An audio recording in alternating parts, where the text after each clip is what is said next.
Hello and welcome to Cadence Design Systems Fidelity Tutorial Tuesday, where we show you how to use a feature or demonstrate a technique in just a few minutes. In today's episode, we are going to look at the new set boundary conditions layout to see what has changed.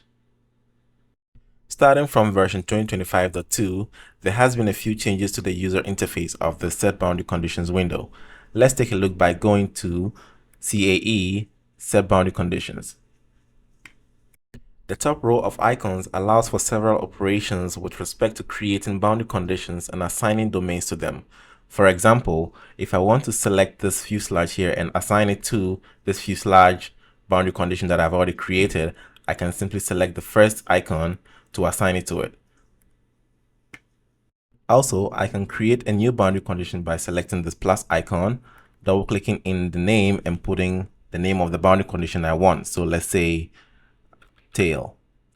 And now I can select the tail and then again assign the boundary condition to that.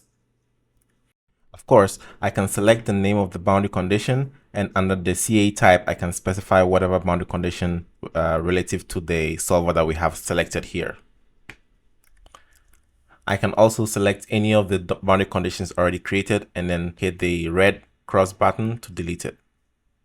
Now, in the instances where you have multiple boundary conditions created with nothing specified or assigned to them, you can use this clean button here to clean up your boundary conditions page. That's going to remove all unused conditions. One other thing you can do is, for example, creating a new boundary condition. Let's just call this wing and assign this wing surface here to it. We can select these two wings and then use this button here to merge them if we need to into one boundary condition. Now let's create a new boundary condition. Let's name this fuselage 2. Now let's say we want to select this one here and the nose domains, and we want to add the already selected fuselage here. So you can select that fuselage, use this to add those entities into the selected entities. So if I click on that button, you can see that now this fuselage entities have now been added to the ones that I was previously highlighted. So now I can go into this fuselage 2 that I created and assign them there as well. Note that this approach is only valid if the boundary conditions that have already been assigned are not hidden and are visible.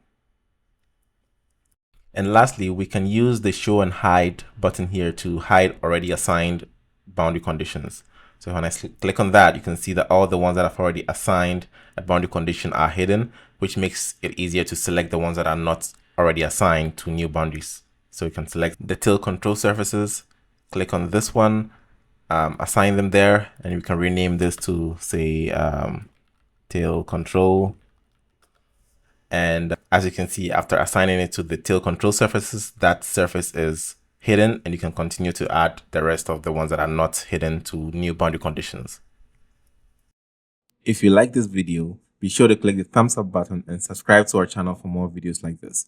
If you have any questions, comments, or suggestions, drop us a line below or connect with us via LinkedIn, which is linked below. Thank you and have a pleasant Tuesday.